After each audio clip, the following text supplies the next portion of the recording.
Welcome, welcome, and good morning, brothers and sisters throughout the world. Hope everyone is well.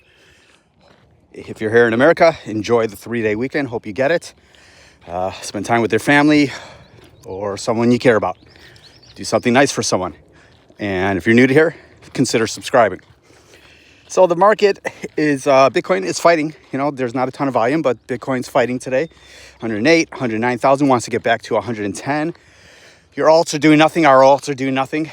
I think it would have been a completely different weekend if Trump didn't come out with the tariff stuff. But that being said, we have to predict and expect the unpredictable, right? If you're going in and just buying because, you know, Bitcoin got to all-time highs and everything's looking good, remember this, and I've said this since day one when I started this channel. It's one of the main reasons why I started this. Everything can change on a dime, not only in the stock market, but especially in crypto. Bitcoin is holding strong. Why? Because right now, there's no other alternatives, excuse the wind.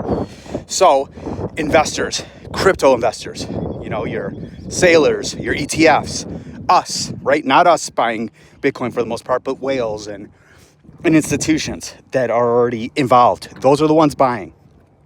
Those are the ones keeping it strong. Why? They don't want it in bonds. They don't want it. They're taking it out of gold. They don't want it in cash. Cash is good to have if you're an individual. Don't listen to Grant Cardone. You got to have some cash, but cash doesn't make you more cash. Cash loses value as you keep it in the bank, right? But it's not really there. But you do have to have cash to fall on. You can't just like rely on real estate like Grant Cardone, who thinks that's what you should. You have to have something producing capital, which is true, but you have to work your way there.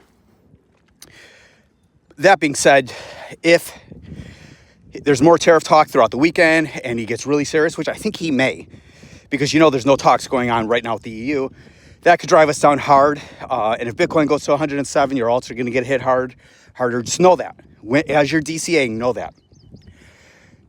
On the other side of that, though, if you're seeing some buys out there that you like and you don't mind it going down a little further, right, your AVAX, your injectives, or the memes that you want, I never recommend buying any memes. I think it's crazy, even though those will be some of the first to pop on rallies. Why? Because of speculation, right? So you might want to look at buying and DCAing some of the projects you've been looking at. You know, a Proppy dropped down to 90 cents. I might pick up some more. I haven't bought Cardano in 5 years. I may buy a bunch and then just get out of it at $1.20 and make a good little, you know, thing there. I've had it forever. So just be careful. Don't worry about DCAing. Just expect it to go down further. Hopefully it doesn't. Subscribe if you will. Let me know your thoughts.